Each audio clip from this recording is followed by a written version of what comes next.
Salam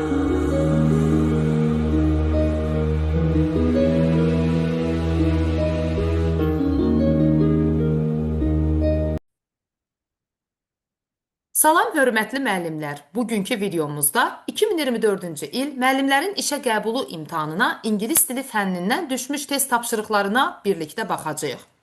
Qeyd edim ki, bəzi testlər tam olaraq eynən imtahana düşmüş formatda olsa da, elə testlər var ki, tam olaraq əlimizdə olmadığından dolayı testlərin özündə və ya variantlarında bəzi dəyişikliklər etmişik.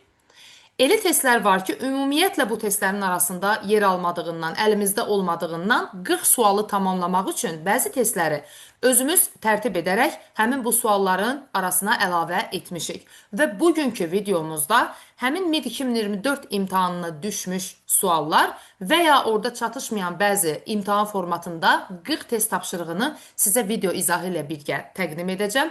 Ümid edirəm ki, hər biriniz üçün, videonu dinləyənlər üçün faydalı olacaq və sualların bərpasında əməyi keçən müəllimlərimizə öz təşəkkürümü bildirirəm. Birinci testimizdə choose the incorrect sentence in the possessive case. Possessive case bilirsiniz, ismin yelikalı mövzusudur qrammatikadan, qrammatika test tapşırığıdır və biz bu variantların içərisində incorrect, yəni səhv olan bəndi axtarmalıyıq. A variantından gəlin başlayaq.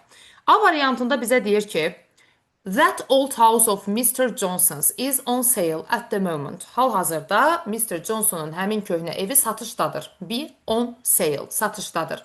Və biz belə bir qayda öyrənmişik ki, ingilis dilindən insan adlarının önündə z artiklı olsa s bitişər apostrof yazılar. Amma önündə Mr, Mrs sözləri varsa, burada artıq bir adamdan söhbət gedir və insanın adında s yoxdursa, biz o zaman Mr, Mrs sözləri ilə bir adamdan bəhs etdiyimiz üçün qətiyyən s-i yapışdırmamalıyıq.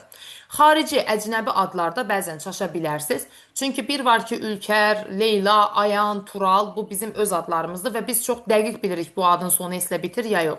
Əcnəbi adlar bəzən çaşqınlıq yarada bilər. O baxımdan da digər variantları da tam olaraq təhlil etməlisiniz və ya biraz da testləri işlədikcə sonu s-lə bitən bəzi adları yadda saxlamağımızda fayda var. İndi burada Johnson adıdır. Mr. olduğu üçün S bitişməməli idi. Amma önündə Z olsaydı S bitişərdi. Məhz bu baxımdan səhv A'dadır. Gəlin digər variantları da bir-bir yoxlayaq. Görək digər variantlar doğrudurmu? After a few hours. Əgər bizə a few verilibsə, a few-dan sonra quantifiers'la ismin uzlaşması doğru olmalıdır. Yəni isim cəm olmalıdır. Cəmlənərkən S alan isim yəliyə sadəcə apostrofla düşməlidir. Burada da elədir. Yəni doğrudur. C variantı, Kate və Tom'un bacısı are responsible for the project. Biz bunu is də deyə bilərik. Çünki əgər Kate və Tom ikisinin bir apostrof s-i var və isim təkdədirsə, söhbət bir adamdan da gedə bilər. Kate və Tom'un bacısı, tutaq ki, bir ailənin uşaqlarıdır. Kate və Tom'un bacısının adı da Sarah'dır. Söhbət bir dənə Sarah'dan gedirsə, Sarah cavabdehdir layihəyə. Biz o zaman Kate and Tom's sister is responsible for the project desək də düz olardı. Amma belə olanda da siz bu tərəflərin yerini dəyişə də bilərsiniz. Tutaq ki, Tom'un bacısı bu bir adamdır, yaşıl işarələdiyim bir adamdır, mavi ilə işarələdiyim Kate isə ayrı bir adamdır.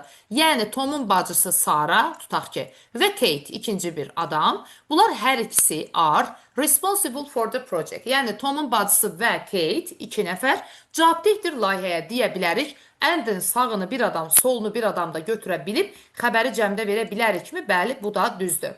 D variantı, he appreciated Mrs. Smith and Mr. James' new ideas. Bəli, bu variant da doğrudur. Nəyə görə doğrudur? Çünki burada Mr. Mrs. sözü var və Smith apostrof s-lə yiyəliyi düzəltmişik. James adında s olduğu üçün, hence James özündə s olan adların yiyəliyi apostrof da olar, apostrof s da olar. Hər iki cür doğrudur. James apostrof da düzdür, apostrof s olsaydı yenə də düzgün olacaqdı. Bu bənddə doğrudur. Y variantında Ted's bursting into tears. Upset everyone. Upset keçmiş zamanda, indiki sadə zaman olsa s alardı. Keçmişdə belə qala bilər. Cut kimi, put kimi. Və yelik haldan sonra gələn ayıncılar gerunddur. Ted'in gözyaşlarına qərq olması hər kəsi məyus etdi deyir. Cümlədə əgər apostrof s-dən sonra siz verb ayıncılı bir feil görürsünüz və digər bir feil varsa, deməli o yelik haldır. Məyus etdi hər kəsi nə? Ted'in gözyaşlarına qərq olması, in, yenə possessivlik var və burada da bir səhv yoxdur. Bəli, apostrof s-dən sonra gerund gələ bilər. Birinci test tapşırığımızda səhv olan o oldu ki, insan adlarının, soyadların önündə z olsa s bitişər, amma Mr. Mrs. sözləri varsa, burada artıq söhbət bir adamdan getdiyi üçün biz burada özündə s olmayan adların yəliyini apostrof s ilə yazmalıydıq. İnsan adlarının özündə s varsa sadəcə apostrof da olar, apostrof s də olar. Cavabımız A bəndi. Sual 2. Choose the correct matching for synonyms. Sinonimlərin düzgün uzlaşmış variantlarını seçməliyik. 1. Miserable, upset. Miserable, bədbəxt və pərişan deməkdir. Upset, o da məyus deməkdir. Məyus, kədərli deməkdir və sinonimdir, doğrudur. İkincisi, complex, mürəkkəb, çətin. Complicated, o da mürəkkəb, qarışıq, çətin deməkdir və bu da düzgün sinonim cütlüyüdür. Hesitant, unsure. Hesitant, tərəddüdlü, unsure, əmin olmayan. Bəli, tərəddüd edirsənsə, deməli əmin deyilsən. 1, 2, 3 doğru cavab elə A variantıdır.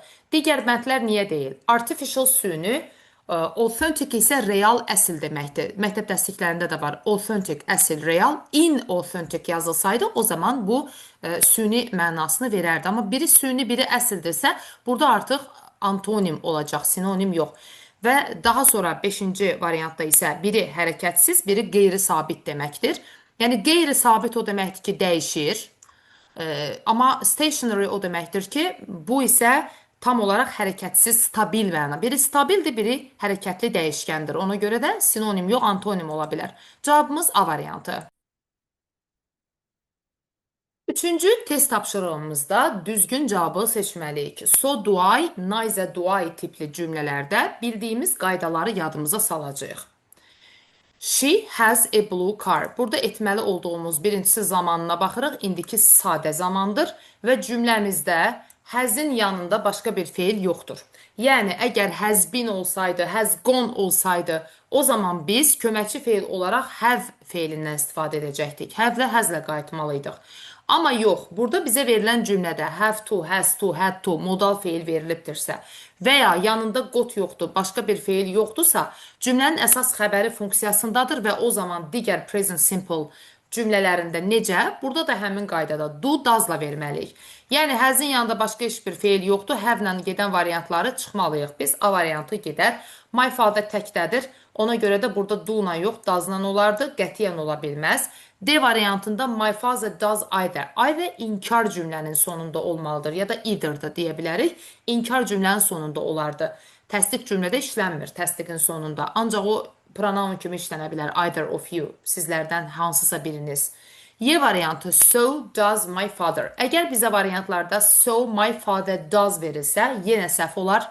Çünki so-la, neither-lə başlayan cümlələrdə mütləq biz inversiya etməliyik və təkdə olduğu üçün my father o zaman da does köməkçi feili önə keçir. Cavabımız Y variantı.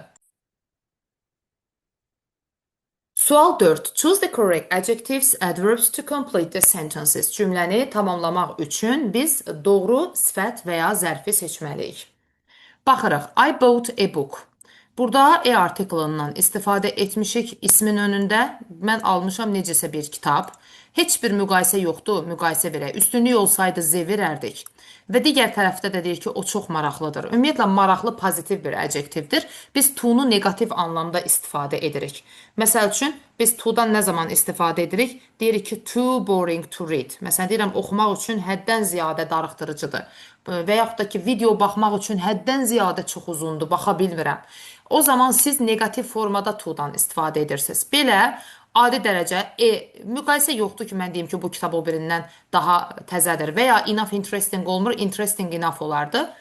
Ona görə bu variantlar gedir və to negativ mənada istifadə olunur. Onsuz da müqayisə yoxdur. Birinci tərəfi də səhv idi. Doğru cavabımız 4-cü testdə qalır. A variantı. A variantında baxırsınız ki, mən yeni bir kitab aldım, o çox maraqlıdır deyir, new və so da təyin etdiyi sifətin önündə gələn zərfdir. Doğru cavab A bəndi. 5-ci test tapşırığımızda biz idiomları mənaları ilə uzlaşdırmalıyıq. Haste makes waste. Yəni tələsik işə şeytan qarışar, tələsən təndirə düşər deyirik. A variantıdır. Rushing things leads to mistakes or poor results. Yəni tələsmək səhvlərə yol açır, pis nəticə verir. Weather the storm isə fırtınadan sağ çıxmaq deməkdir. Bu da B variantıdır. Çətin vəziyyətin öhdəsindən gəlmək. Shape up or ship out. Bu isə ya özünü düzəlt, ya da ki uzaqlaş. Bir işi ya doğru düzgün gör, ya da heç görmə, uzaqlaş deməkdir. C variantı düzdür. Kiməsə verilən ultimatum göstərişdir ki, performansını artır, davranışını və yaxud da ki, get deyirsiniz. Let sleeping dogs lie. Yatmış iti oyatma. Yəni problemləri qurdalama deməkdir. Ignore a problem because trying to deal with it could cause an even more difficult situation. Burada da yəni siz problemləri görməzdən gəlirsiniz. Başa düşsəz də, dərk etsəz də yenə də görməzdən gəlməkdir. Elə 1A, 2B, 3C, 4D. Doğru cavab 5-ci testdə A variantı.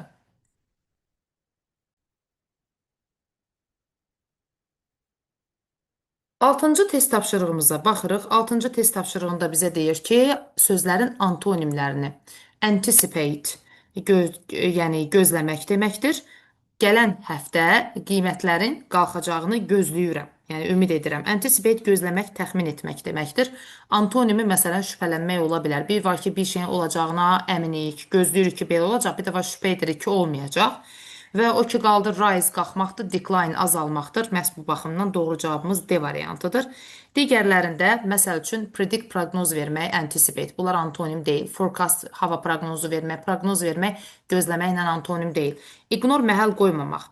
Ascent yenə də yüksəliş deməkdir. Yüksəliş antonim deyil. Bu da məhəl qoymamaqdır, saymamaqdır.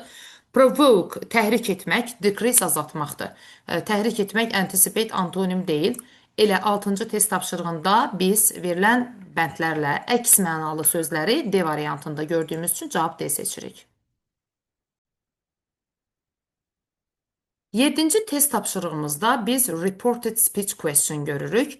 Helen said, Helen dedi. Eldar, my father will return from the USA tomorrow. Eldar vergül, Eldar xitabdır. Eldar, mənim atam Amerikadan qayıdacaq sabah.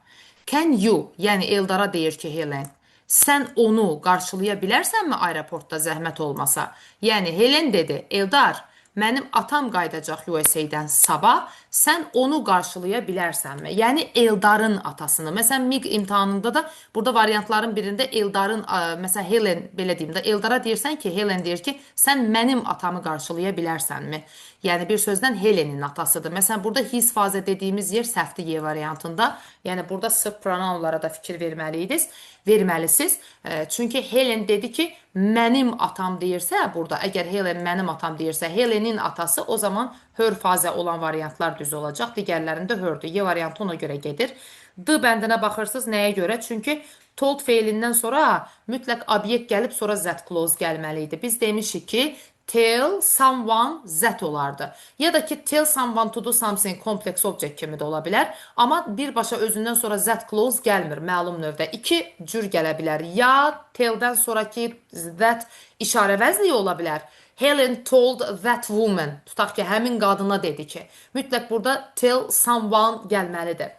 Amma işarə vəzliyi deyilsə də və ya passive voice də gələ bilər. Belə də məlum növdə biz telldən sonra birbaşa zətlə başlayan cümlə vermirik. O baxımdan onsuz da D variantı səhvdir. C variantına baxırıq. Baxıram burada said Eldar deyə bir şey yoxdur. Çünki say to someone olmalı idi. Said to Eldar olmalı idi. Məsələn, he said to me. Məsələn, he told me that deyə bilərəm. Amma he said me that deyə bilmərəm. Çünki say to someone olmalı idi. Və burada mənanı A variantında dəyişmişik. Helen dedi ki, Eldar və onun atası qayıdacaq. Eldarla onun atası qayıtmır. İki nəfər qayıtmır. Məna tamam dəyişibdir. Ona görə deyil. B variantı doğru cavabımızdır. Helen told. Bax, görürsünüzmü? Tell someone that clause gəlir. Yəni, Eldara dedi ki. Eldar Helen'in atası olduğu üçün hörfazə, will oldu would, USA qalır, tomorrow oldu the following day və digər tərəfində də artıq soruşur ki, can you meet him at the airport please? Zəhmət olmasa aeroportda qarşılaya bilərsənmi? Xahiş olduğu üçün, sual olduğu üçün asked him, yəni Eldardan xahiş etdiyi üçün him yazırıq. If he, can-i could edirik, nəqli cümlə formasında qaydırıq. If he could meet him At the airport. Bu himdəki atasıdır da onu, yəni atamı qarşılaya bilərsənmi aeroportda? 7-ci testin doğru cavabı B variantı.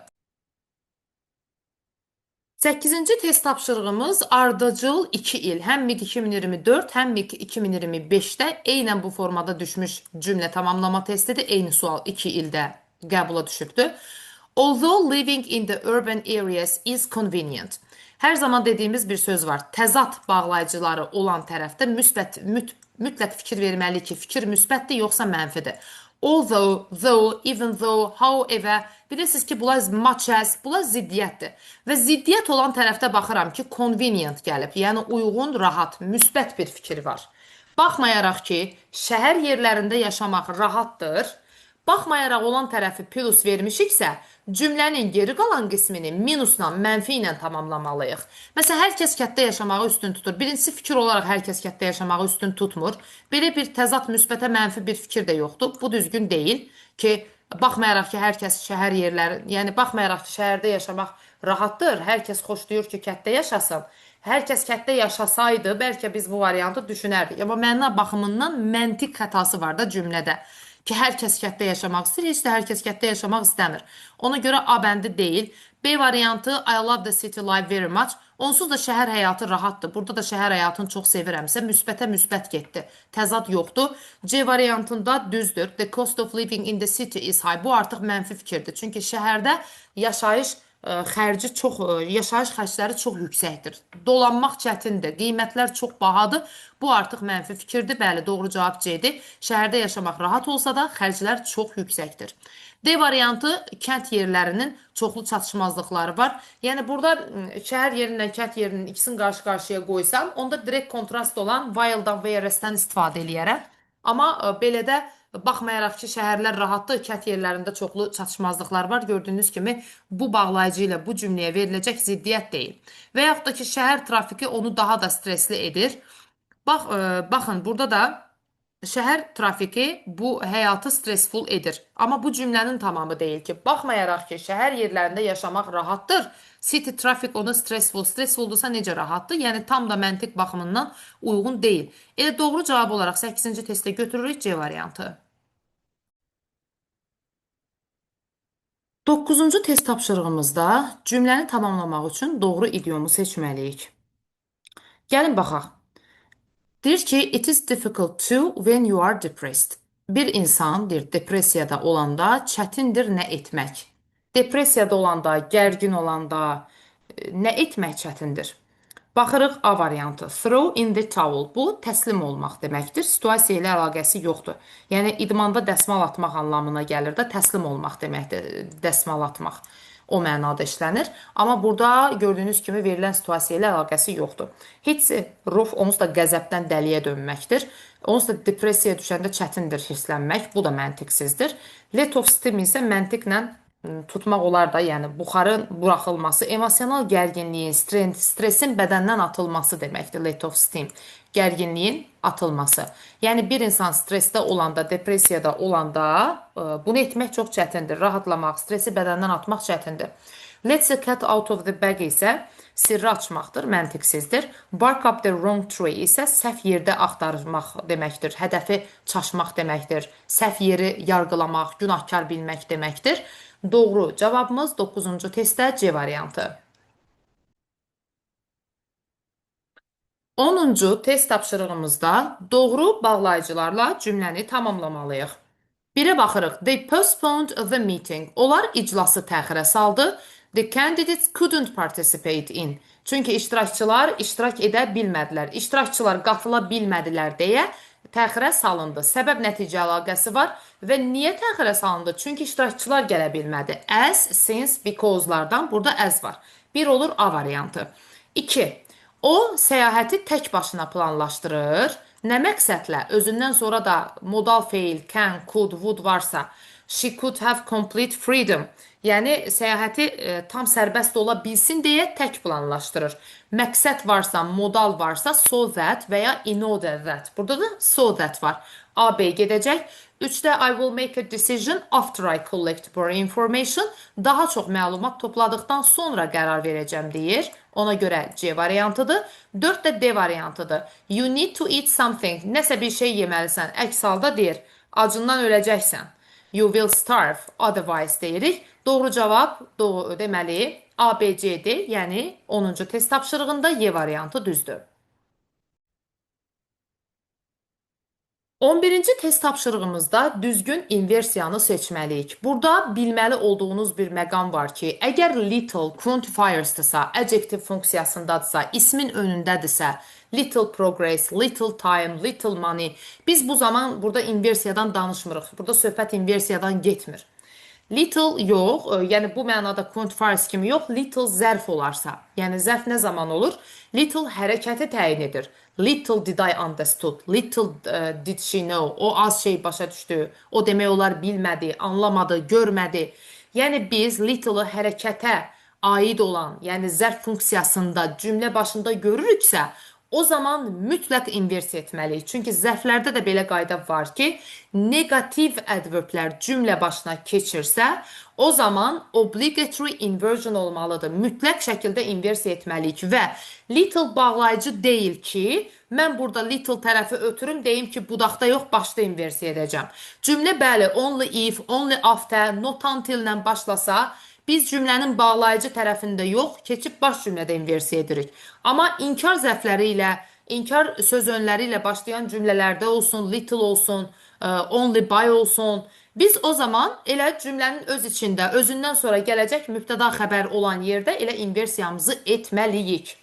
Və burada da təbii ki, ikinci tərəf zətdən sonra inversiya olmayacaq. Məsələn, harada görürüz ki, zətdən sonra would she, bu onsuz da səhvdir. Would she olan variantlar birincidən gedəcək. Qeyd elədiyim kimi, little inkar zərfidir və özü olan yerdə inversiya istəyir. Baxın, little özü olan yerdə inversiya almayıb. Burada da Y variantında negativ adverblər cümlə başına keçəndə xəbər mübtədanın önünə keçə bilməz. Xəbərin mübtədanın önünə keçdiyi inversiyalarda sözönülü inversiyalar ola bilir ki, keçə də bilər, keçməyə də bilər. Burada məcburi deyil inversiya. Və ya xəbər mübtədanın önünə o zaman keçir ki, here, Z tipli inversiyalardır. Reported suallarda ola bilər ki, xəbər mübtəda önünə keçsin. Amma negativ adverb cümlə başına keçəndə köməkçi feillə inversiya edirik. Yəni knew she yox, did she know. Deyə bilərsiniz ki, axı mübtədamız baxın, A variantına baxın, burada da inversiya yoxdur, little-dan sonra gedir. Deyərsiniz ki, bir də mübtədamız şəxs əvəzli idi, niyə inversiya etdik? Əgər cümlə qeyd etdiyim kimi sözönülü ifadə cümlə başına keçib xəbər mübtədanın önünə keçsə, o zaman siz mübtədanız şəxs əvəzli idisə qətiyyən inversiya etməyəcəksiniz. Əzli zənli inversiyalarda və ya sözönlü inversiyalarda, here, Z tipli inversiyalarda xəbər mübtəda önünə keçirsə, mübtəda gərək şəxs əvəzliyi olmasın. Bu, YouTube-da Inversion Ülker Hacıyeva vurub inversiya dərsinin, əgər bu mənada probleminiz varsa, mütləq o qaydalarla da tanış olarsınız. Mövzunun nəzəri qismini öyrənib, daha sonra test tapşırığına gələrsiniz. Və burada da little did she know hər iki tərəfdə bura qədər düzdür və qeyd etdiyim kimi zətdən sonra artıq inversiya etməyəcək. Məhz bu baxımdan little did she know demək olar o bilmirdi ki, həmin vaxtı she would become the company director, şirkətin direktoru olacağını bilmirdi. Cavab B variantı. 12-ci test tapşırığımıza baxırıq. 12-ci tapşırığımızda definition testi görürük. Yəni sözlərlə mənaları uzlaşdırmalıyıq. Baxırıq, obstacle maneə deməkdir. A thing that blocks one's way or prevents or hinder progress. Yəni inkişafa mane olan və yaxud da ki yolunu kəsən, qarşısını alan elə bu maneə deməkdir. 1A olacaq. 2-də review. Review rəy deməkdir. Yəni a critical appraisal of bir kitab haqqında, film haqqında, tamaşa haqqında və s. verilmiş bir rəydir, review. Whisper pıçıldamaq deməkdir, speak softly. Predict isə proqnoz vermək deməkdir. Guess, estimate, guesstimate və yaxud da predict, bu proqnoz vermək, rəy verməkdir. Say or estimate will happen in the future. Gələcəkdə baş verəcək bir şeyi şübhə, yəni belə deyək də güman etmək. Doğru cavab A variantıdır. A, B, C, D. 13-cü test tapşırığımızda biz qrammatik cəhətdən səhv variantları seçməliyik. Baxırıq birə. Some of guests elə bu səhvdir. Niyə?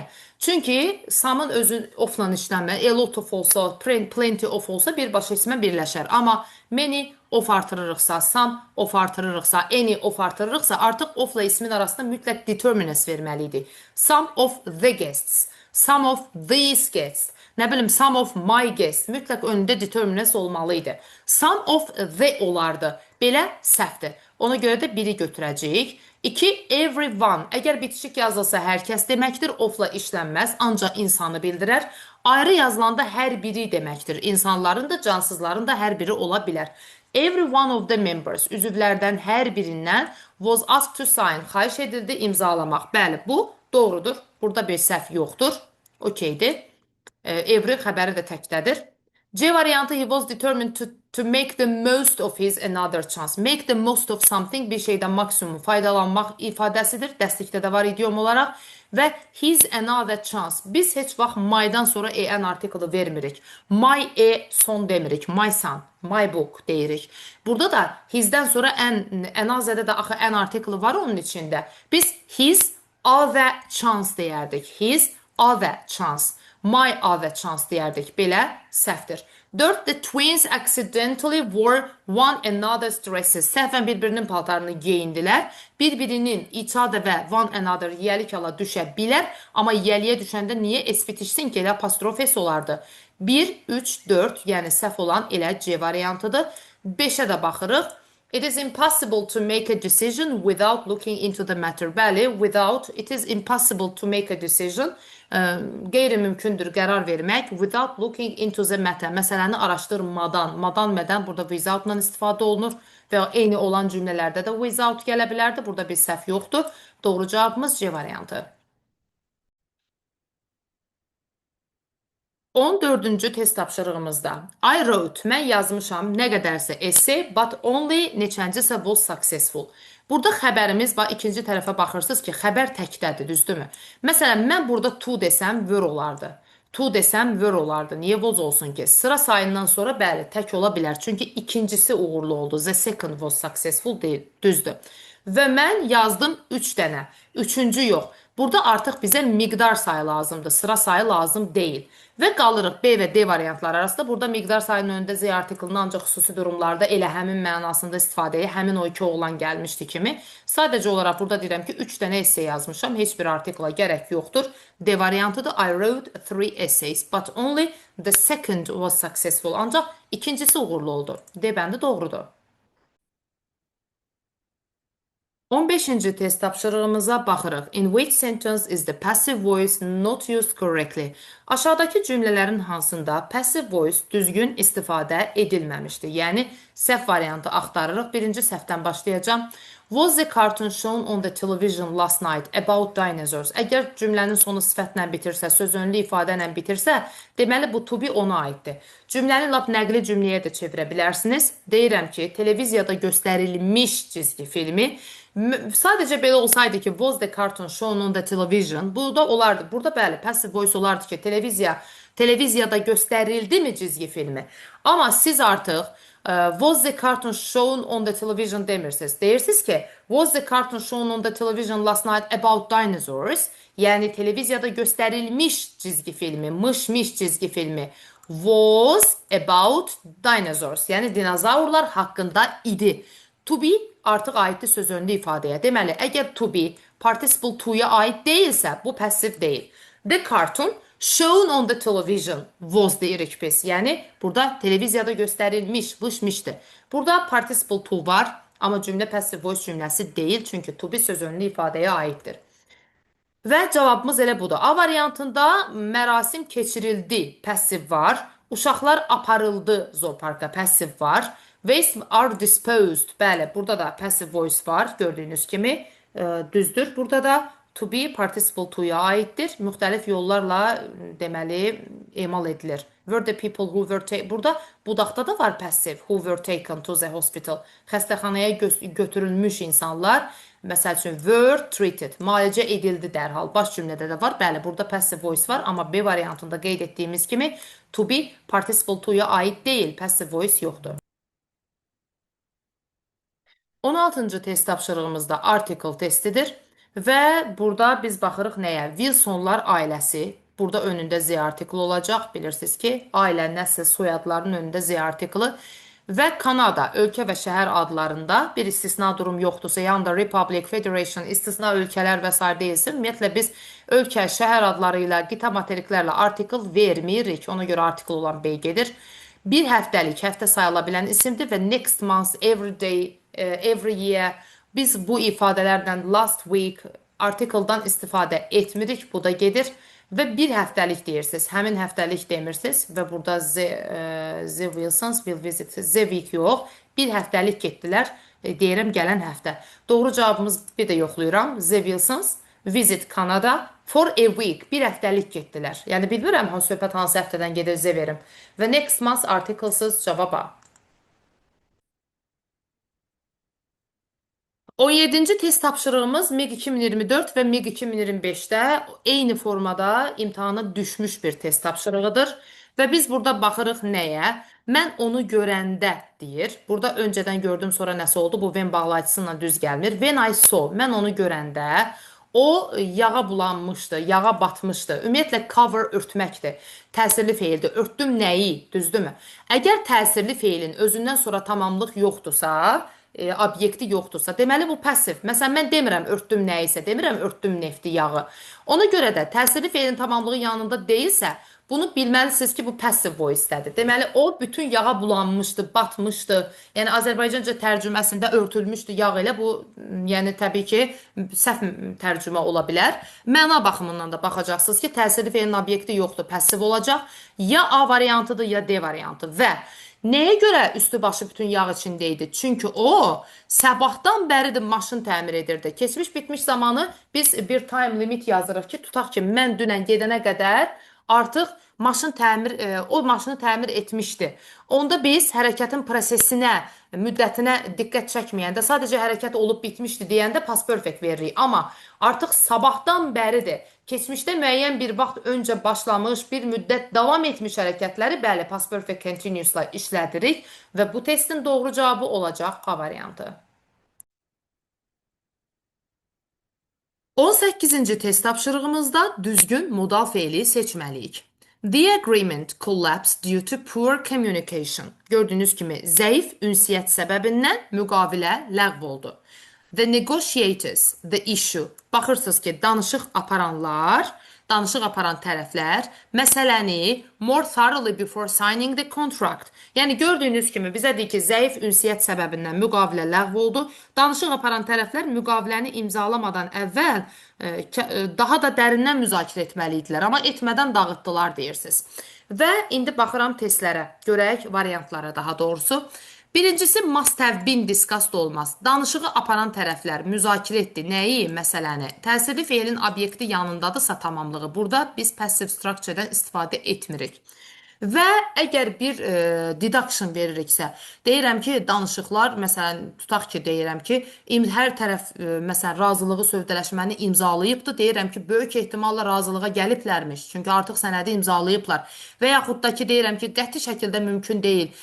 İclas, məsəl üçün, tutaq ki, mən deyirəm ki, iclas 3 saat davam etməli idi, amma bunlar 10 dəqiqəyə çıxdılar. Onda deduction'dır ki, deyirsiniz ki, onlar bu məsələni doğru düzgün müzakirə etməmişlər. Yəqin ki, etməyiblərmiş. O zaman biz deduction'da, təsdiqlərdə must, inkarlarda cannot istifadə edirik. Amma burada doğru cavabımız B-dir. Niyə? Çünki razılaşma, sövdələşmə zəif ünsiyyət səbəbindən dağıldı. Amma danışıq aparan tərəflər bunu daha detallı müqaviləni imzalamadan öncə məsələni detallı müzakirə etməli idilər. Kaş ki edərdilər, amma etmədilər axı. Etməyiblər. Çünki bir sözlə bir-birlərlə ünsiyyət qura bilmədikləri üçün müqavilə pozulubdur. İmzalaya bilməyiblər, amma biz deyirik ki, imzalamadan öncə kaş ki detallıca müzakirə edərdilər. Should have done, keçmişdə etməliydik, amma etməmişik deyə bilərik. Cavab B variantı. 19-cu test tapşırığımızda biz bir təyin budaq cümləsi testi görürük. Is this the book? Bu həmin kitabdırmı ki? Baxın, is this the book which? Təbii ki, biz burada bilməliyik ki, nisbi əvəzliyi vermişiksə cümləni tam verməliyik və ya nisbini atıb cümləni redaction edə bilərik, qısaltma edə bilərik. Amma çaşmayasınız ki, məsəl üçün mən 2-ni götürə bilmərəm burada heç vaxt. Niyə? Çünki which sent Jane bu kitab özünü göndərməyib ki, göndərilibdir. Bəli, the book sent Jane mən deyə bilərəm. Jane məsəl üçün the book sent göndərilmiş kitab. Reduce olanda, reduction olanda nisbi əvəzliyin özü də atılmalıdır. Yox, nisbini vermişəmsə, cümləni məlumdursa məlum formada tam verməlisiniz, məchul məchul formada tam verməlisiniz. O baxımdan deyil. Və burada baxıram 1. Which was sent to Jane. Bəli, to'su da var. Hansı ki, which'i verdim nisbi əvəzliyi və cümlə məchuldadır, özünü göndərməyib, göndərilib və söz önü də yerindədir. 1 tamamilə doğrudur. 2. Which sent Jane, biz dedik ki, səhvdir. Məna, kitab Jane'i göndərdi mənasını verir. Üstə which Jane sent it. Səhvdir. Biz burada, bax, nisbə əvəzlik bu kitabdır, düzdürmü? Və nisbə əvəzliyi which-lə təyin etdik. Təzdən həmin nisbə əvəzliyi bir də obyekt əvəzliyi ilə təyin edirsinizsə, bu adjective clause-larda, attributive clause-larda ən böyük səhv də edilə biləcək. Nisbi əvəzlik təyin etdiyi ismi təyin edir. Artıq həmin təyin edilmiş ismə biz refer back edən digər obyekt əvəzliyi yaza bilmərik. Ki, təzdən which Jane sent it. Onsuz da which bu book'u təyin eləyir. Təzdən it də book'u təyin eləyir. Belə olanda təyin budaq cümləmiz səhv olur. 4 variantı. Which did Jane send? 4-cü səhvdir. Çünki burada mən which-dən sonra niyə did önə keçibdir ki, inversiya yaradacaq bir negativ adverb mi var ki, mən köməkçi feili önə keçirim? Və yaxud da ki, cümlə sonunda sual işarəsi varsa da, mən izlə başladığım üçün cümləni ilə sual cümləsini yazmışam. Artıq nisbə əvəzlikdən sonra adjective clause-dur və burada clause-un içində adjective clause-u niyə sual cümləsi kimi yazım? Nəqli cümlə kimi yazardım. 5-incisi isə doğrudur. Çünki biz öyrənmişik ki, təyin budaq cümlələrindən birbaşa nisbə əvəzlikdən sonra, boşluqdan sonra xəbər gəlirsə, variantımız who, which, that. Ancaq bu üçü ola bilər. Çünki who, which, that özü cümlənin mübtədası ola bilər. Yəni, burada mübtədanın yerində which'dir. Hansı ki, yəni bu kitab belongs, məxsusdur Jane-ə. 1 və 5. Doğru cavab C variantı. 20-ci test tapşırığımıza baxırıq. Subject-verb agreement. Mübtəda xəbər uzlaşmasının doğru işləndiyi bəndləri bizdən soruşur. Baxırıq 1. The number of people. İçində number olan ifadələr, a number of, the number of. İsmi cəmdə alır, bu okey. Və nisbə əvəzliyin önündə cəmsin varsa, nisbidən sonra da cəm olur. Bu da düzdür. Ancaq the only one of the olanda nisbə əvəzlikdən sonra tək olurdu. Amma nisbinin önündəki isim cəmdirsə, nisbidən sonra da cəmdir. Və the number of-un xəbəri, the number of people, insanların sayı is 7, 7-dir. The number of-un xəbəri təkdə olur. Amma nisbinin önü cəm olduğu üçün nisbidən sonra da cəmdir. Deməli, birincisi tamamilə doğrudur. İkincisi, the committee who decided his innocence is responsible for the other people's lives. Əgər biz qrup nounlar deyirik, kollektiv nounlar deyirik ki, staffdır, komitedir, hospitaldır, schooldur, burada artıq kollektiv isim kimi gedə bilər. Heyət olsun, komitə olsun, bunlar kollektiv isimlərdir və kollektiv isimlərdə, bunlar toplu deyil, qrup nounlardır, kollektiv isimlərdir. Tərkibində birdən çox insan, birdən çox heyvan, birdən çox obyekt varsa, bunlardır qrup nounlar.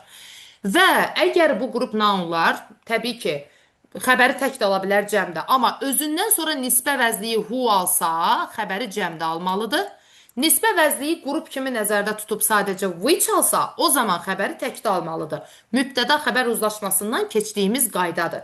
Və biz qrup nounundan, kollektiv isimdən sonra nisbini who vermişiksə, xəbəri are verməliydik. Ona görə düzgün deyil. 3. The student as well as the committee members are.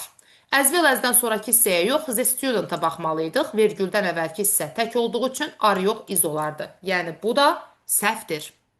Each boy and each girl has. Bəli, bu düzdür. Çünki için xəbəri təkdə olacaqdır. 5. 3/4 of the population. Kəsir saylarından sonra, faizlərdən sonra isim təkdirsə, xəbər də tək olacaq. Bu da düzdür. 1, 4 və 5. Doğru cavabımız 20-də A bəndi.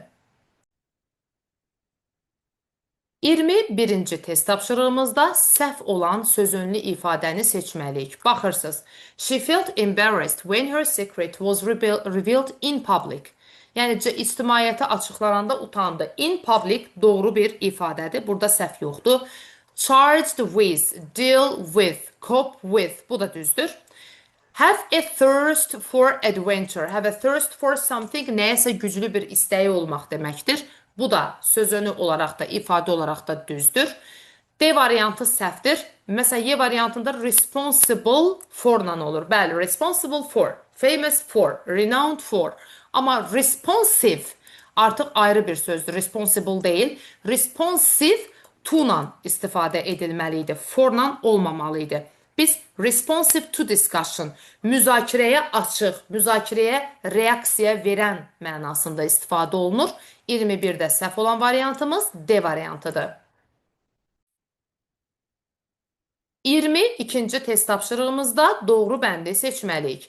Theyə və itli cümlələrdir.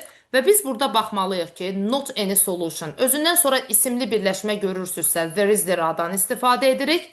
Və digər tərəfdə vital that sifət görürsünüzsə, burada artıq it is-dən istifadə edilir. Çünki there is there hardasa nəsə vardır. Zətə qədər də ancaq sifət var. Sifət varsa there is there vermirsiniz. It will, vital heç vaxt ola bilməz. Çünki will-dir, shall-dir, modal feillərdir. Özlərindən sonra mütləq xəbər istəyirlər. Əgər sifətdirsə, onda will be deməlisiniz. Cümlə görürsünüz ki, ümumiyyətlə come together keçmiş zamanda deyil. Mən əgər başı it was vital that desəm, budağı da keçmişdə verməliydim. Ona görə keçmişləri də silirəm. Elə qalacaq burada doğru cavabımız. Onsuz da burada zera ifadəsi düz gəlmir dedik. Cavabımız qalır C variantı. Birinci tərəfdə they are not any solution. Hardasa nəsə var. Deməli ki, solution cəmdir. Ona görə də biz they are istifadə edirik ki, heç bir çözüm yoxdur. It is vital that we all come together to tackle this issue. Və çox vacibdir ki, önəmlidir ki, hər birimiz bir araya gələk bu məsələni həll etmək üçün. Tackle this issue, sort out this issue, handle this issue, fərqli-fərqli settle deyə bilərik. Doğru cavabımız 22-ci testdə olacaq C variantı.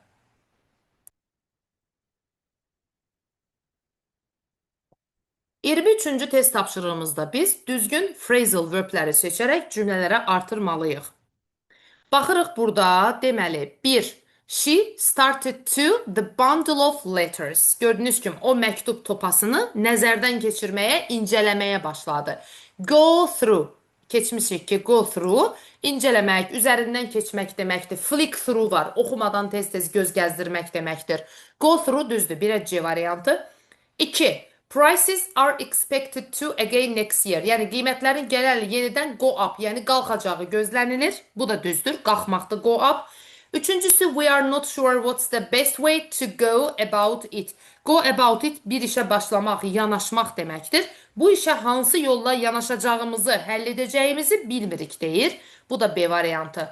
Deməli 23-cü testdə cavabımız Y variantıdır. 1C, 2A, 3B olacaq. Y. 24-cü test tapşırığımızda düzgün conditional sentence, düzgün şərt budaq cümləsini seçməliyik. Baxırıq 1-ə. If I won the lottery last, elə bu buradan səhvdir. Çünki if clause-larda, əgər mən keçən il lotereya udmuş olsaydım, yəni if clause olmasa, biz normalda last keçmiş görürüksə, bəli, ondan past simple veririk. Amma if clause-larda belə deyil. If clause-larda söhbət artıq real cümlələrdən yox, qeyri-real situasiyalardan gedir. Yəni söhbət keçmişdən gedəndə bir addım keçmişə gedib past perfect veririk. Biz bunları subjunctive moodlardan, conditionallardan keçmişik ki, əgər if olan tərəf keçmiş, digər isə would'dursa, deməli bu cümlə qeyri-real cümlədir, qeyri-real bir fikirdir. Qeyri-real olduğu üçün, reallıqla üst-üstə düşmədiyi üçün biz burada keçmişdə past vermirik. Keçmişdə past perfect verməliydik. If I had won the lottery olardı. 1, səhvdir. 2-yə baxıram. 2, if I were a rich man, əgər mən zəngin bir insan olsam, I would buy a big tall house, böyük bir ev alaram. Bəli, 2 düzdür. If olan tərəf keçmiş, digər isə would olsam alaram. 3, were the sun to disappear. İkinci növ şərt budaq cümlələrini inversiya edərkən were əvvələ keçir. Birincilər should-la, ikincilər were-lə və mütləq feil varsa to-la verməliyik onu. Üçüncülər had-lə inversiya olur. Conditionallarda inversiya necə olur? Bu da YouTube-da var. Conditionals, Ülker Hacıyeva yazıb, həmin conditionalların izahlarına da baxa bilərsiniz. İnversiya olunmuş variantların izahına da. Qaydanı bilirsinizsə çox rahatdır ki, bəli, were-lə inversiya edirik. Digər isə də would, 2 və 3 düzdür. Cavab A bəndi. I will not pay unless you will provide. Burada düz deyil. Çünki unless olan tərəfdə will'dən istifadə edək. Bu tərəfdə də will verək olmayacaqdır. Unless olan tərəf sadə təsdiqdə, digər tərəf will not ola bilərdi. Bizdən nə istədi? Bizdən doğruları istədi. O da A variantı 2 və 3 olacaq. 25-ci test tapşırığımızda boşluğu tamamlamaq üçün elə bir variant seçməliyik ki, uyğun gəlsin cümləmizin mənasına. Burada iki cür aspektlə yanaşacaqsınız. Bir, homogeneous, həmcinsliyə baxacaqsınız. Yəni, hər iki tərəf eyni nitq hissəsi olmalıdır. Məsələn, remarkable sifətdir, düzdürmü? İşçilər remarkable nə göstərdilər bütün çətinliklərə rəğmən? Burada despite olan tərəf çətinliklər deyir. Despite tərəfi mənfidirsə, burasında müsbət məna seçməliyik. Və remarkable sifətdir deyə, mən sifətdən sonra artıq sifət verməyəcəm. Sifəti təyin etməz. Sifətdən sonra isim verəcəm. Sifətdən sonra sifət lazım deyil. Unreliable getdi sifət. Intolerant sifətdir getdi. Ability, flexibility, resilience, bəli, bunlar isimdir və mənə isim lazımdır. Və müəllimlər, hər iki tərəfi müsbət olmalıdır. Çünki bütün çətinliklərə rəğmən impatient, səbirsiz, bu da onsuz da adjektivdir, bu da getdi. Sonra flexibility and indifference. Indifference laqeydlik deməkdir. Çətinliyə rəğmən laqeydlik göstərdilər. Gördüyünüz kimi heç bir təzad olmadı. Despite tərəf mənfi olduğu üçün biz bu tərəfdən müsbət bir fikir yazmalıyıq. Resilience isə resilient, dayanıqlı, dözümlü deməkdir. Resilience, dözümlülük. Loyalty, sadiqlik, sədaqət deməkdir. Hər ikisi müsbətdir. Hər ikisi sifətdən sonra gəlməlidir. İsim, sağı da isimdir, solu da isimdir. Despite tərəf mənfidir, hər iki tərəfi də müsbət məna daşıyır. Məhz bu baxımdan, həm qrammatik, həm leksik baxımdan doğru cavabımız Y variantı olacaq. Mətn testi görürük. MIQ 2024-də eynən düşmüş mətindir. Gəlin baxaq. Central banking, a key component, oversees monetary policy and regulates financial institutions to ensure stability. Yəni, mərkəzi bankçılıq iqtisadi sisteminin əsas tərkib hissələrindən biri, key component, əsas tərkib hissələrindən biridir. O, pul kredit siyasətinə nəzarət edir və sabitliyi təmin etmək üçün tənzimləyir maliyyə institutionları. İkincisi, traditional banking institutions serve as intermediaries, offering a range of services from deposit accounts to loans. Yəni, burada nə deyir? Deyir ki, ənənəvi banklar vasitəçi rolu oynayır, yəni xidmət edir vasitəçi olaraq, offering a range of services. Depozit hesablarından kreditə qədər fərqli xidmətlər təklif edir, deyir. Vasitəçi rolu oynamaq deməkdir, serve as intermediaries. Sonra müxtəlif xidmətlər təklif etməkdir, offer a range of service. Central banks manage the money supply and interest rates aiming to maintain economic stability and control inflation. Deməli, mərkəzi banklar pul kütləsini, faiz dərəcələrini idarə edir, iqtisadi sabitliyi qorumağa, böhran, inflyasiyanı nəzarətdə saxlamağa çalışır. They also supervise and regulate commercial banks, ensuring they operate with a legal framework. Deyir ki, onlar həmçinin ticarət, kommersiya banklarına da nəzarət edir, onları tənzimləyirlər və qanunvericilik, legal framework, yəni qanunvericilik çərçivəsində operate edirlər, fəaliyyət göstərirlər. Traditional banks, on the other hand, offer personal and business loans, playing a crucial role in funding various economic activities. Traditional bank, yəni digər tərəfdən ənənəvi banklar fiziki şəxslərə biznes kreditlər təqdim edir və müxtəlif iqtisadi fəaliyyətlərin maliyyələşməsində rol oynayırlar. Various economic activities. Electronic banking, also known as online banking, has revolutionized the way people manage their finances. Deməli, elektronik banking, bankçılıq, yəni online bankçılığı isə insanların maliyyələrini idarə etmə üsullarında dəyişiklik yaradıbdır. Revolutionize, yəni inqilab eləyibdir. Dəyişiklik, islahat aparıbdır. It provides convenience and accessibility, allowing customers to conduct transactions from anywhere at any time. Və burada isə bizə deyir ki, bu sistem rahatlıq, əlçatanlıq təmin edir müştərilərə. İstənilən yerdən, istənilən vaxt, transaction bu əməliyyatlar deməkdir də, pul köçürtmə, pul alma. Həmin bu əməliyyatları aparmağa imkan verir. In the future, gələcəkdə, it's expected that technological advancement will further enhance banking services, making them even more efficient and secure. Yəni burada gələcəkdə də texnoloji inkişafların bank xidmətlərini daha da təkmilləşdirəcəyi, onları daha səmərəli və təhlükəsiz edəcəyi gözlənilir. Gördüyünüz kimi burada artıq pozitiv notlarla da mətnimizi bitirdik. İndi isə gəlin 26-cı sualımızı oxuyaq. 26-cı sualda bizə deyir ki, mətn nə haqqındadır? Baxaq, mətn nə haqqındadır müəllimlər? Zehistür, bankın tarixi. Xeyr, burada biz bankın tarixindən danışmadıq ki, fərqli-fərqli bank növlərindən danışdıq. Və burada sırf maddi müəssisələrin, financial institutionların inkişafı xeyr. Amma C variantı düzdür. The importance and functions of different types of banking. Həqiqətən də biz burada gördünüz ki, elektronik bankçılıqdan, mərkəzi bankdan, ənənəvi bankdan və onların funksiyalarından bəhs etdik. Ona görə də cavabımız C variantıdır. D variantında challenges, çətinliklər, traditional banklar. Burada negativ heç nədən danışmadıq. Onların üzləşdiyi çətinliklər, role of technology. Ümumiyyətlə, mətnə başlıq seçiriksə, bütün mətni əhatə edən bir ad seçməliyik və müasir bankçılıqda texnologiyanın rolu bütün mətnimiz bu barədə təbii ki deyildi. Cavabımız olacaq C variantı. Mətnin tərcüməsini 26-cı sualı izah edərkən mətnin tərcüməsini verdiyim üçün burada tərcümə etmirəm. What can be understood about electronic banking? Elektron bankçılıq haqqında nə başa düşülür? Bax, burada elektron bankçılıqdan danışır. Həmçinin adı online bankçılıqdır. It provides convenience and accessibility. Gördüyünüz kimi rahatlıq və əlçatanlıq təklif eləyir ki, yəni hər tərəfdən əməliyyatlar apara bilərik.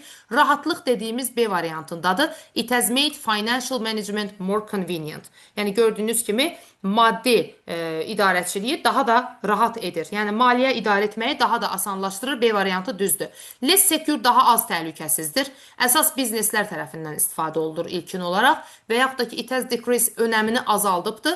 It requires burada mütləq üzbəüz əməliyyatlar icra edilməlidir. Qətiyyən. Doğru cavabımız hər tərəfdən hər kəs bu əməliyyatı rahatlıqla apara bilər. Cavab B bəndi. 26-cı testdə mətnin tərcüməsini etmişik. Gəlin birbaşa suala keçək. What can be understood about the future of banking? Artıq burada bankın gələcəyi haqqında danışırsa, in the future dediyi hissəyə baxırıq ki, gələcəkdə gözlənilir technological advancement will further enhance banking services. Yəni gördüyünüz kimi bank xidmətlərini daha da genişləndirəcək deyir. Daha da səmərəli, daha da təhlükəsiz olacaq. Və burada buna uyğun variantlardan C variantı görürük. Çünki daha da inkişaf edəcək. Orada inkişaf edəcək deyirsiniz. Burada improve deyirsiniz. Technological advancement will improve banking services. Texnoloji inkişaf bank sistemini inkişaf etdirəcək. Amma burada obsolete, köhnə deməkdir. Negativ bir şeydən danışmadıq. Central banks onların deyir, belə deyim, idarə edici qüvvəsini itirəcək deyil. Və yaxud da ki, physical bank branches filialları, yəni üzbəüz olan fiziki bank filialları artacaq deyir. Bizdən gələcəkdə ümumiyyətlə texnoloji inkişafın artıracağından bəhs etməliydik. Remain unchanged dəyişilməz qalacaq da demədi. Cavabımız olur C variantı. 27-ci test tapşırığımıza baxırıq. Doğru idiomatik ifadəni tapmalıyıq verilmiş situasiyaya əsasən. Instead of confronting the main issue about the budget cuts, the director spent the entire meeting discussing minor, irrelevant details. Yəni, büdcə ixtisarı ilə bağlı əsas məsələni bir tərəfə qoyub, onu danışmaq əvəzinə, bütün iclası xırda, önəmsiz, lazımsız detallara sərf etdi, deyir. During the meeting, the director did nothing but avoiding the real problem. Yəni, bütün iclas boyu heç nə etmədi, ancaq nə etdi? Beat around the bush. Baxırsınız, C variantı. Sözü fırlamaq, yəni əsas mətləbə gəlməmək, önəmlini qoyub önəmsizdən danışmaq, mətləbə gəlməmək deməkdir. Doğru cavabımız elə C variantı olacaq burada. Digər variantlar niyə deyil? Gəlin baxaq. Take for granted, yəni belə deyim sizə, sağlığında qədrini bilməmək, lazımı dəyəri verməməkdir. Bir bu mənada işlənir. Bir də nəyisə sorğu-sualsız düzgün qəbul etməkdir. Cry over split milk isə olandan sonra artıq şikayətlənmək, artıq olanla ölənə çarə yoxdur deyirik. Bir şey ki oldu, artıq gileygüzar etmək mənasızdır. Keeps a ball rolling prosesi davam etdirməkdir. Shape up or ship out isə ya doğru düzgün özünü düzəlt, işini normal gör, ya da ümumiyyətlə çıx get mənasını verir. Burada doğru cavabımız isə C variantı olacaq. 30-cu test tapşırığımızda a blessing in disguise idiomunun səhv işləndiyi variantı seçməliyik. Hər şərdə bir xeyir var deməkdir, a blessing in disguise. Yəni görünüşdə pisdir, amma nəticədə xeyirli, uğurlu olan bir hadisədir və biz onda deyirik, hər şərdə bir xeyir var. Şər kimi göründü, amma sonra xeyirlə nəticələndi. Və buna aid səhv olanı seçirik. A variantı. Receiving a large inheritance from a distant relative was a blessing in disguise for the struggling artist. Onsuz da əziyyət çəkən rəssam üçün uzaq bir qohumundan qalmış miras hər şərdə bir xeyir var. A blessing in disguise idi. Təbii ki, deyildi. Onsuz da belə deyim sizə, uzaq qohumdan böyük bir miras qalıbdı və maddi çətinlik çəkən rəssam üçün mirasın qalması heç də görünüşdə pis bir situasiya deyil ki. Blessing in disguise görünüşdə pis, daha sonra yaxşı olmalı idi. Elə burada görünüşdə də pis bir şey yoxdur. Ona görə elə A variantı səhvdir. İndi digər variantlara da baxaq, daha aydın başa düşəcəyik. Məsələn, B variantı. The rejection of his first choice college. Məsələn, ilk imtina gəlməsi, onun ilk kollec seçiminə imtinanın gəlməsi. Bəli, ilk dəfə müraciət edirsən, sənə imtina gəlir. Bax, bu pis bir şeydir. Amma blessing in disguise'dır. Niyə? Çünki sənə daha yaxşı karyera imkanı açdı. Pislə başladı, amma nəticə yaxşı oldu. Bəli, bu düzdür. The massive snowstorm was a blessing. Bəli, böyük bir qar fırtınası. Məsələn, C variantında güclü qar fırtınası, əlbəttə ki, bu mənfi bir şeydir, pis bir hadisədir. Amma nəyə görə blessing in disguise olub? Çünki o deyir, mən tamamilə hazırlıqsız olduğum bir tədbirin ləğvinə gətirdi. Onsuz da tam hazırlıqsız idik, pis vəziyyətdə alınacaqdı. Amma bunun olması, yəni pis bir şey sonradan yaxşı bir nəticəsi oldu ki, hazırlıqsız olduğum bir iclas təxirə salındı. D variantında getting a flat tire on the way to work was a blessing in disguise. Gördüyünüz kimi burada yenə də nə deyir burada? Flat tire yəni təkəri partlamaq deməkdir də. Yol gedərkən təkərin partlaması. As it prevented from being on the bridge during the pile up. Yəni gördüyünüz kimi belə deyim sizə, yenə də mənfi bir hadisə kimi işə gedərkən təkərin partlaması da gizli bir lütf oldu. Çünki zəncirvarı qəza zamanı mənim körpüdə olmağımın qarşısını aldı deyir. Yəni artıq sən körpüdə həmin vaxt olsaydın, sən də qəzaya düşəcəkdin. Əvvəlcə mənfi görünür, təkər partladı, nə pis oldu. Amma həmin vaxtı partlamasaydı, mən də qəzada olacaqdım. Yenə də mənfi bir situasiya müsbətlə nəticələndi, bu da aiddir. Və Y variantı, being assigned to the company's least popular project was a blessing in disguise as it gave me the rare chance to work directly with the CEO. Deyir ki, şirkətin ən az populyar, yəni heç daha az tanınmış bir layihəsinə qoşulmaq. Görürsünüz, populyar hissələri qalıbdı. Biz şirkətin ən az populyar olan layihəsinə təyin olunmuşuq. Əvvəlcə bizə pis gələ bilər, amma bu birbaşa mənə CEO ilə, direktorla işləmək üçün nadir bir fürsət yaratdı.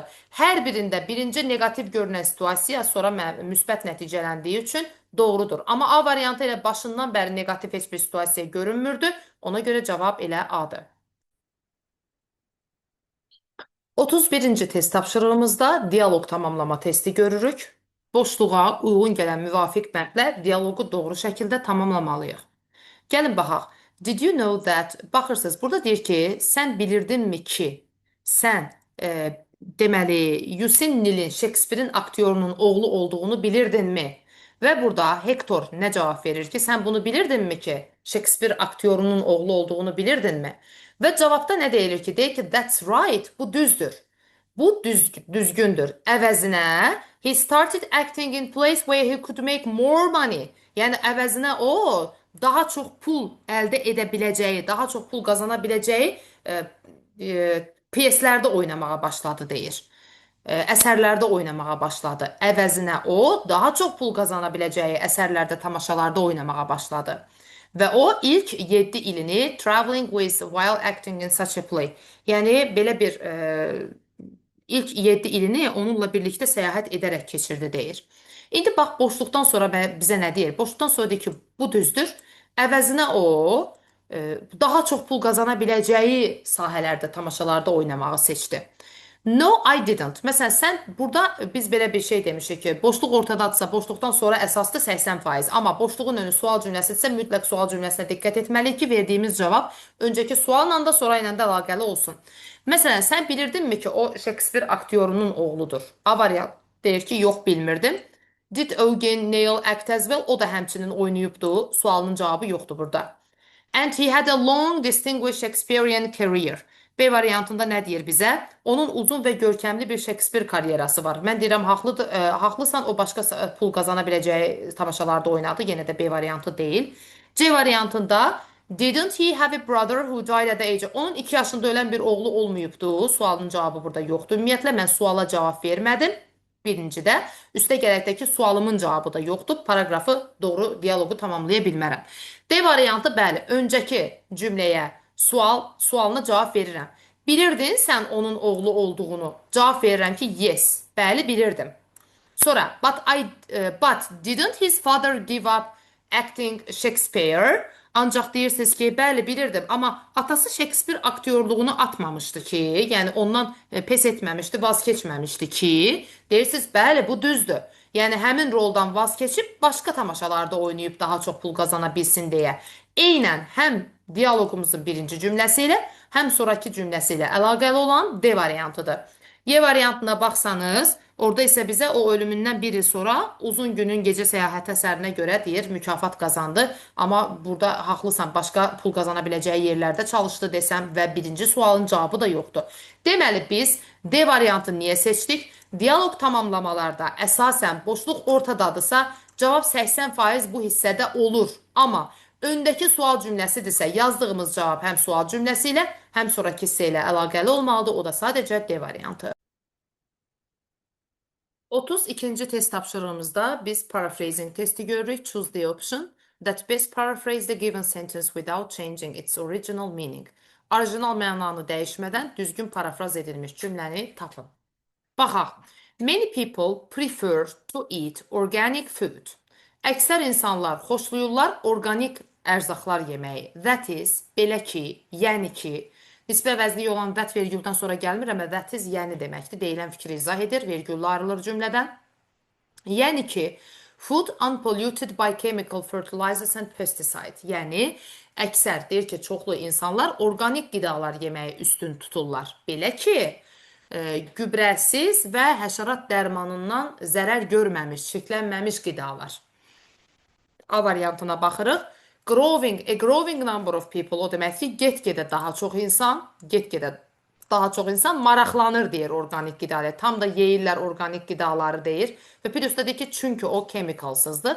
Tam birə-bir eyni deyil. Üstə gələn maraqlanırlar, yox, üstün tuturlar və məlumat dəyişib. Çox insan üstün tutur, o demək deyil, get-gedə daha çox insan artır. A-nı götürmürük, incə bir məna fərqi var. B variantı, organic food is thought to be healthier as no chemical fertilizer or pesticide are used in its production. Amma burada çox insanın bunu üstün tutmasından danışmadıq biz.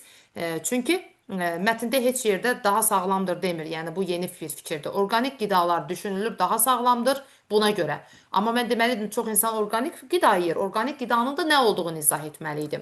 C variantı, obviously organic food is preferable since it is free, nə qədər insan tərəfindən prefer olunur, bunu da qeyd etmədik. Many quantifiers qaldı kölgədə. Açıq-aşkardır ki, məsələn, burada açıq-aşkardır ki sözü. Yəni, parafraz ediriksə, birə-bir eyni mənanı çalışıb təhrif etmədən yazmalıyıq. Yəni, aydındır ki, organic food is preferable since it is free. Yəni, chemical fertilizer olmadığı üçün daha çox üstünlük veriləndir. Yenə də çox insan bunu yeyir demək fikri yoxdur. C variantını götürmürük. D variantı da preference for organic food has led to a reduction. Reduction sözü səhvdir burada. Çünki organik qidalara üstünlük verilməsi gətirib çıxarır azalmasına kimyəvi qidalı yeməklərin. Lead to reduction olan hissəsi o mətndə, yəni verilmiş cümləmizdə yox idi. Y variantı isə bizim düzgün cavabımızdır. Niyə görə? Çünki organic food, yəni izah edir də ki, organik qida, burada zətizdən sonra izah etmişdi ki, nə olduğu. Yəni ki, bir sözlə kimyəvi dərmanlarsız, zərərvericilərsiz, dərmanlar dəymədən hazırlanan qidalar, organik qidaların many adherentları var. Yəni ki, bir sözlə çoxlu tərəfdarları var, çoxlu istifadə edənləri var. Many people da demişik, burada da many yerində qalıbdır. Doğru cavabımız elə Y variantıdır.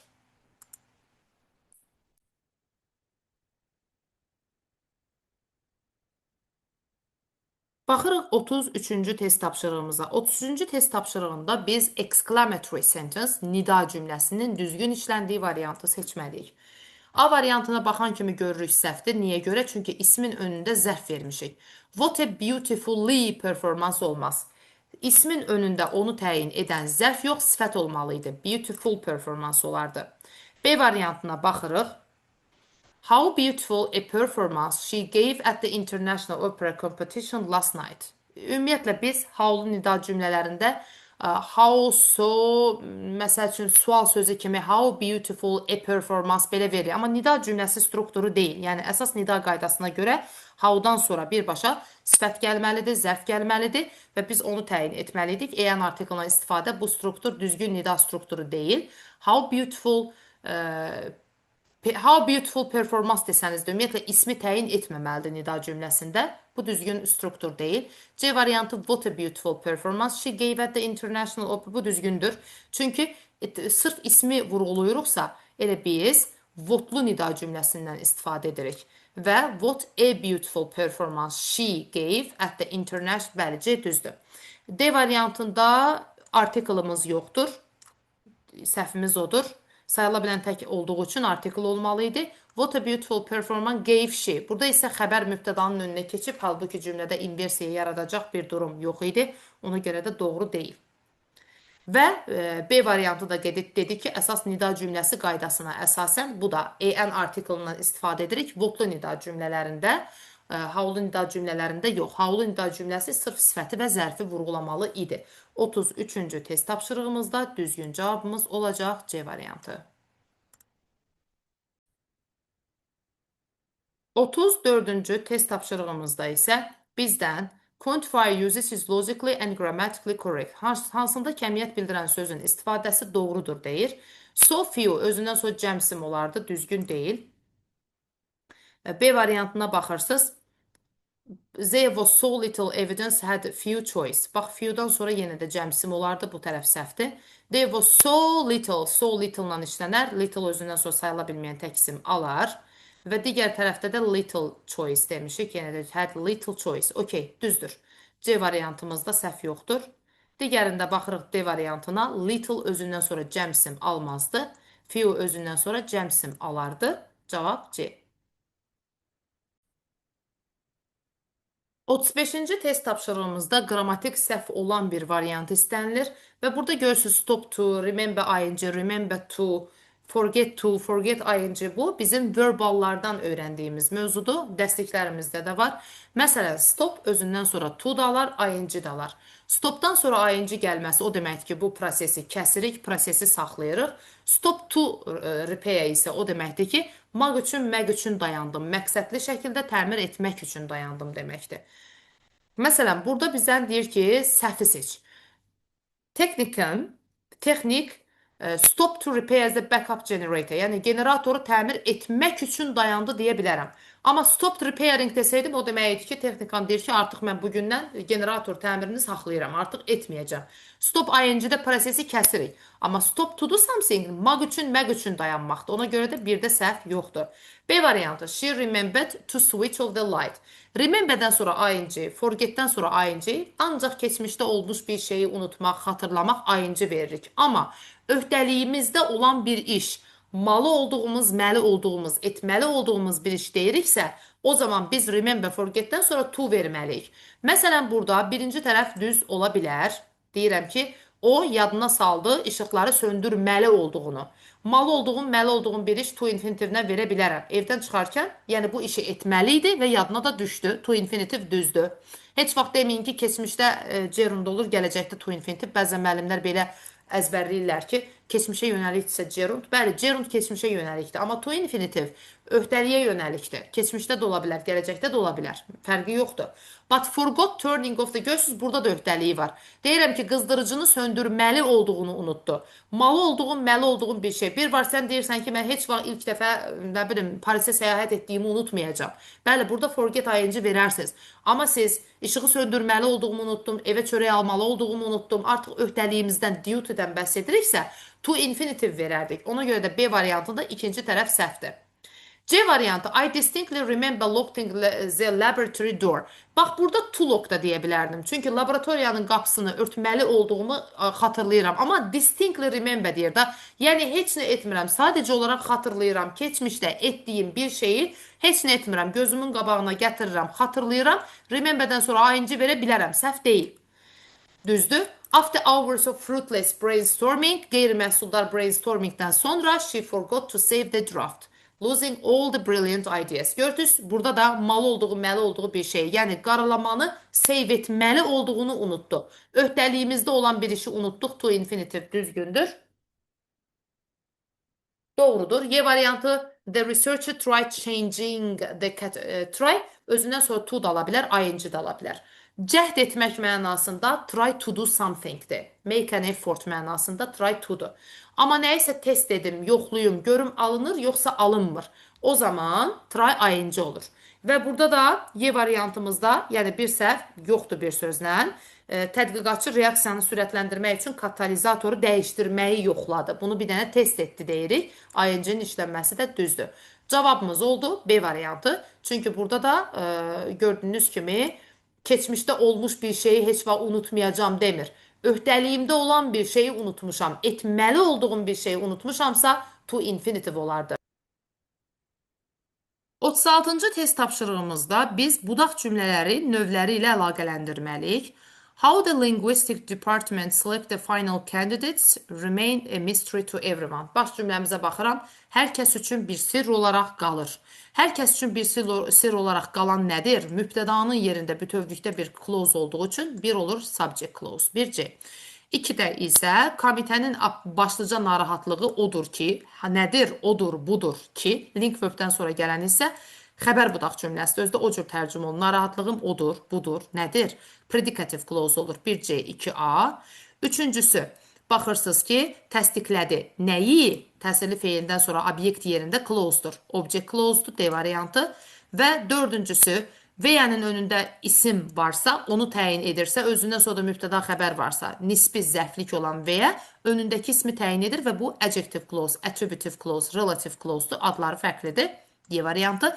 5də B-dir. So that özündən sonra da modal alan məqsəddir. In order that, so that. Bu adverbial clause of purpose bildirir. Amma ayrı-ayrılıqda so interesting that desəydik, result olardı. Doğru cavabımız olur 36-da A bəndi.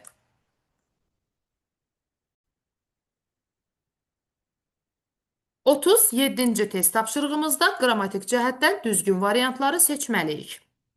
Each of the participant were olmaz. İçin xəbəri təkdə olmalı idi. Yəni was olardı. Ona görə də səhvdir. Expert vergüldən əvvəlki hissədə təkdir. Xəbəri də iz vermişik. Bəli, burada together with two independent observers hissəsinə baxmırıq. Mübtəda xəbər uzlaşmasında birinci tərəf tək, digər tərəfdə tək olardı. Bu düzdür. 3. Neither nor, either or, not only but olsa da xəbərin yanındakı üzvə baxırıq. Xəbərin yanındakı üzv cəmdirsə, deməli bu da cəm olardı. 3 səhvdir. 4. A number of, a great number of, great sözü daxil ola bilər, fərqi yoxdur. Yenə də a number of-un xəbəri cəmdə olmalı idi, səhvdir. 5-cidə isə each öndə gələndə, each of the participants xəbəri tək alır. Amma mübtədadan sonra gələndə apposition funksiyasında olur. Artıq burada uzlaşmada iştirak etmir. Mübtədadan sonra gəlirsə elə mübtəda ilə xəbər uzlaşır. İçə baxmırsınız uzlaşmada. Cəm isim olduğu üçün have verməyiniz düzdür. Politics have olmazdı. Çünki önündə yəlik al olsaydı kiminsə siyasi baxışları və s. onda olardı. Amma bir subject kimi, elm sahəsi kimi bəhs edirsinizsə, ümumiyyətlə haqqında danışırsınızsa xəbər tək olardı. Doğruları istədiyi üçün doğru cavabımız A variantı 2 və 5. 38-ci testimiz bir lexical exercise'dir. Söz bilgimizi yoxlayan test tapşırığıdır. The CEO's response to the product defect, recalling the items within hours and offering full refund, save the brand's global reputation. Və bizə nə deyir? Baş direktorun reaksiyası produkt defektə, yəni məhsuldakı qüsura verdiyi necəsə reaksiya deyir. CEO-nun verdiyi reaksiya saatlar içində offering full refund, məhsulu bir neçə saat ərzində geri çağırılması və tam pulunun geri ödənilməsinin təklif edilməsinə və brendin qlobal nüfuzunu xilas etdi. Müsbət bir şeydən danışırıq gördüyünüz kimi. Yəni direktorun burada məhsula verdiyi belə deyim, defektə verdiyi operativ cavab, operativ reaksiya, dərhal verdiyi cavab. Məsələn, sluggish ləngdir, süsdür. Ləng cavab versəydi, niyə bu qədər müsbət nəticə ilə nəticələnsin ki? Ona görə sluggish, ləng, süst, ağır tərpənən deməkdir, deyil. Prompt düzdür. Çünki prompt cəld, operativ və dərhal edilən situasiyalarda cəld deməkdir, B düzdür. Ambiguous, iki tərəfli, qeyri-müəyyən, qeyri-dəqiq mənasını verir, yenə negativdir. Generic ümumiyyətlə ümumi, spesifik olmayan deməkdir, mövzu ilə əlaqəli deyil. Redundant isə artıq lüzumsuz, lazım olmayan deməkdir. Bu da təbii ki, mənaya uyğun gəlməyəcək. Cavabımız B bəndi. 39-cu test tapşırığımızda biz bir leksikologiya test tapşırığı görürük. Boşluğa müvafiq gələn sözləri artırmalıyıq. Baxırıq indi cümləmizə. Despite years of unsuccessful expedition, illərlə davam edən uğursuz ekspedisiyalara rəğmən, baxmayaraq, research team believed there was still a necəsə solution. Tədqiqat komandası inanırdı ki, hələ də bir həll yolu var. Məsələn, despite olan tərəfdə negativ bir fikir var. Uğursuz bir ekspedisiyaya rəğmən, İnanırdılar ki, hələ də müsbət, mümkün bir çözüm yolu var. Bax, bura müsbət bir şey yazmalıyam. Məsələn, B variantında adverse mənfi bir fikirdir, pis deməkdir.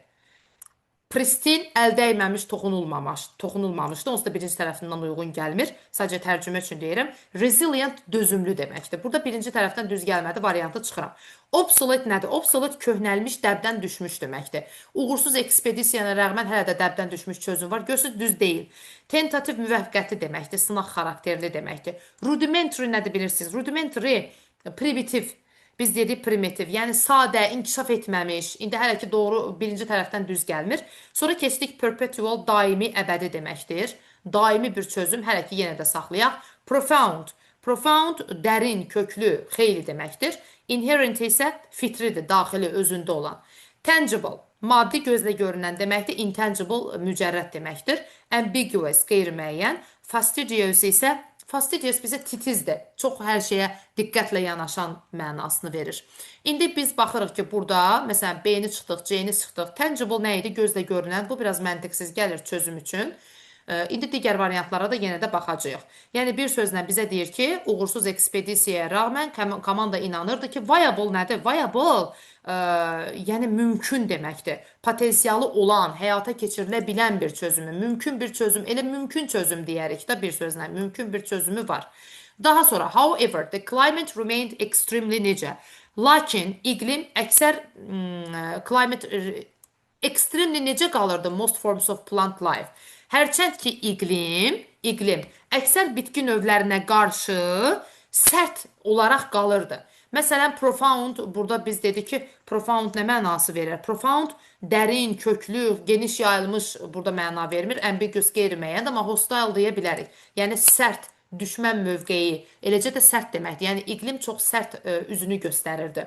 Daha sonra isə barren land olacaq. Niyə? Çünki barren quraq torpaqlardır. Bərəkətsiz çöllük, biyabanlıq torpaq sahələrinə deyirik. Doğru cavabımız hər üç boşluğu nəzərə alsaq A variantı olacaq. 40-cı testimiz paragraf tamamlama testidir. Sizə belə bir kiçik bir mətn, yəni paragraf düşə bilər.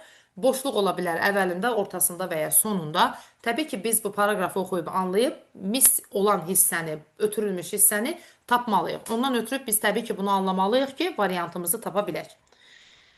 Baxaq görək, nə deyir bizə? When people learn a second language, insanlar deyir ikinci bir dil öyrənəndə, they usually retain certain paralinguistic, cultural and non-verbal features of their mother tongue. İnsanlar deyir, ikinci bir dil öyrənəndə adətən ana dillərinin müəyyən paralingvistik, mədəni və qeyri-verbal xüsusiyyətlərini qoruyub saxlayırlar deyir. Okay, retain bilirsiniz saxlamaq deməkdir.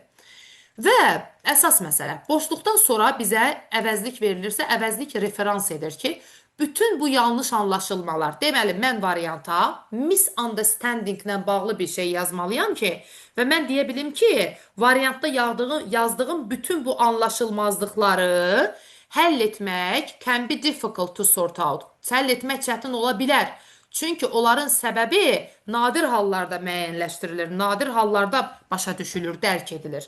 Və mən boşluqda bütün bu yanlış anlaşılmalar deyə biləcəyim hansı variantımız var? A variantına bir dənə göz gəzdirirəm.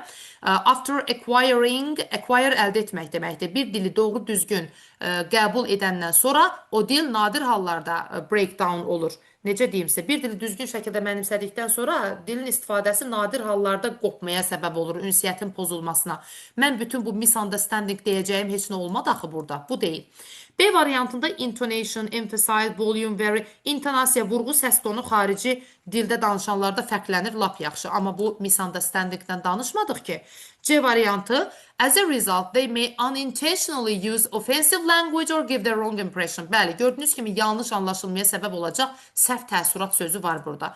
Və istəmədən deyir, niyyət etmədən də nəticədə, yəni İnsan deyir öz dilinin paralingvistik xüsusiyyətlərini də saxlayır və sonra xarici dildə danışanda nəticədə nə olur? İstəmədən offensive language-dən istifadə edə bilər. Yəni təhqiramiz, kobud bildirdən istifadə edə bilər. Ya da səhvən yanlış təəssürat yaratmış ola bilər və bütün bu yanlış anlaşılmalar çözmək çətindir. Elə cavabımız C variantıdır. Yenə D variantına da baxırıq. We usually misinterpret native speakers. Bax, burada misinterpret sözü sizi çaşdırmasın. Bizə burada deyir ki, biz adətən yerli natiqləri yanlış şərh edirik deyir. Yerli natiqlərin məsum münasibətlərini uşaqlarımıza qarşı olan nə əlaqəsi var ki, biz natiqlərin çıxışlarını səhv belə deyim də sizə yanlış şərh edirik. Səmimi yanaşmalarını yanlış şərh edirik. Bu mövzu nə əlaqəsizdir? There are many devices that also help indicate and support meaning. Çoxlu qurğular var mənanı göstərməyə, dəstəkləməyə kömək edən, amma yenə də misunderstandinglər yoxdur. Ümumiyyətlə burada heç D variantında yenə də native speaker-ı misinterpret etmisənsə də yenə də misunderstandingslər deyil. Amma siz offensive language-dən istifadə etməyiniz, wrong impression yaratmağınız, bütün bunlar yanlış anlaşılmalar hesab edilə bilər. Cavabımız C variantı. Beləliklə 40 testin 40-ının da izahına baxdıq. Ümid edirəm ki, bu videomuz da sizlər üçün faydalı oldu. Təşəkkür edirəm dinlədiyiniz üçün.